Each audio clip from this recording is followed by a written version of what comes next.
Thanks, Laura. I guess that leaves it to me. All right. Well, I'm Matt Pianalto. I'm in the Department of History, Philosophy, and Religious Studies. I've been at EKU for, I think this is my 11th year, something like that. I started in 2009, I think, August 2009. I'll let somebody. I'm a philosopher because I'm not good at math, so figure that out.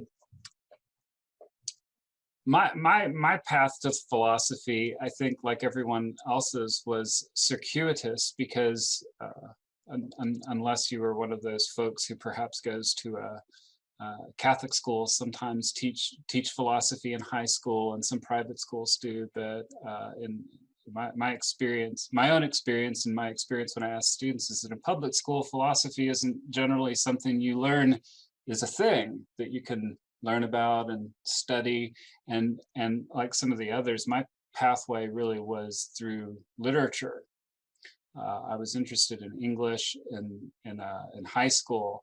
I had an AP literature professor who turned me on to some of the counterculture literature that Dr. Gooch was apparently also reading, probably before I read it, and the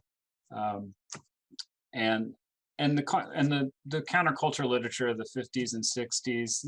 A lot of these characters were asking questions that they viewed as some way subversive of mainstream society, and some of these thinkers like Jack Kerouac and Alan Watts were interested in Eastern religions, and I grew up in a Italian Catholic household in the South, which was an interesting experience. And so the idea of other religions was something that I didn't know anything about. It interested me, other points of views. And so I was reading a lot of perhaps subversive, banned, controversial literature on the side when I was in my junior and senior years in high school. And that was a time when I really got back into reading and writing after a period in junior high when I would rather do anything other than read a book.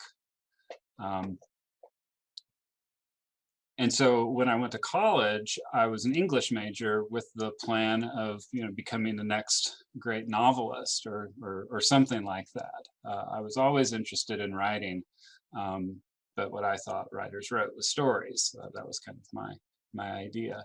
And I was in an honors program that's similar to the honors program that's at EKU. It's a 4-year program that replaces Gen Ed. And so I took a lot of interesting classes and seminars on different religions, and I was also studying English literature and taking creative writing classes. And perhaps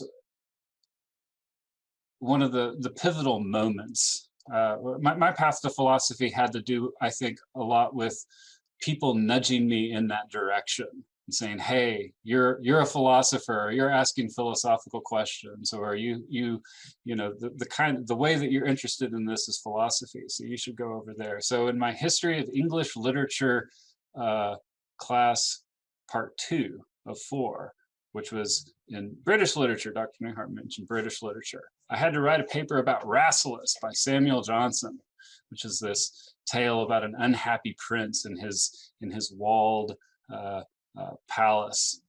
So he's trying to find ways to get out, to go explore the world, and I don't remember much about the story now, but I do remember writing a paper that had something to do with happiness and the meaning of life and Rasselas. And when the professor, so this is an English class, she handed the paper back to me, and she paused and she gave me this funny look, and she said, "Are you a philosophy major? This sounds like a philosophy paper." And then she kind of like threw it down on my desk. I was worried that I got a bad grade or something like that. And I thought, oh no, I didn't write an English paper for an English class. I made a good grade, but the way that she said it, it was kind of like, am I in the wrong place? I had one of these moments, like, am I in the wrong place? Am I doing the wrong thing here? And I was taking philosophy classes and religion classes as part of the honors program. And kind of continuing my pursuit of just different ideas about truth and religion than I had grown up with, were things that I was interested in. I was taking a class on Sufi mysticism. I took a class from one of the philosophy professors. I was at the University of Arkansas. That's where I grew up. So I stayed home, as it were, to go to college. And I took this honors seminar on Thomas Merton, who was a Christian Trappist monk who moved to Kentucky, to the Abbey at Gethsemane, and I was just interested. He had something to do with mysticism, and I thought that was something that I was interested in. So we read a bunch of Thomas Merton and his path to spirituality, and the religion didn't rub off on me. But a lot of his ideas about living well, and some of his other ideas about the importance of contemplation and solitude in a busy world have stuck with me. And I'm actually working on a paper right now about moral conviction that makes use of some of Merton's ideas about the need not to get caught up in the busyness of the outrages of the moment. And but I was still going to be a writer at this point, and that was my thing. And so I applied to a bunch of MFA programs, and nobody wanted me.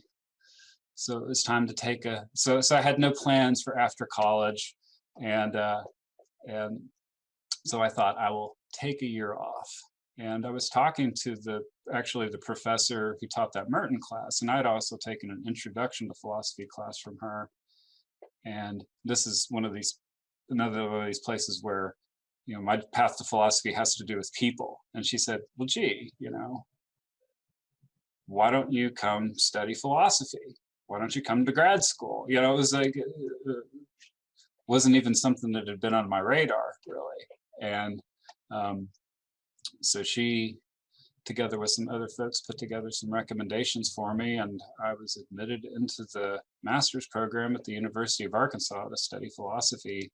And in a certain way, for me, the rest is history. My path was a bit windy from there. When I started grad school, I thought I was mostly interested in French and German philosophy and existentialism, but I ended up becoming increasingly interested in ethical theory, because what interested me in existentialism was not so much the metaphysics or the rejection of metaphysics, but the ethical content, the question about what does it mean to live an authentic life, right? I've always kind of understood as essentially an ethical question. And so when I started taking more focused classes in ethical theory, that's when I realized that this is what really interests me.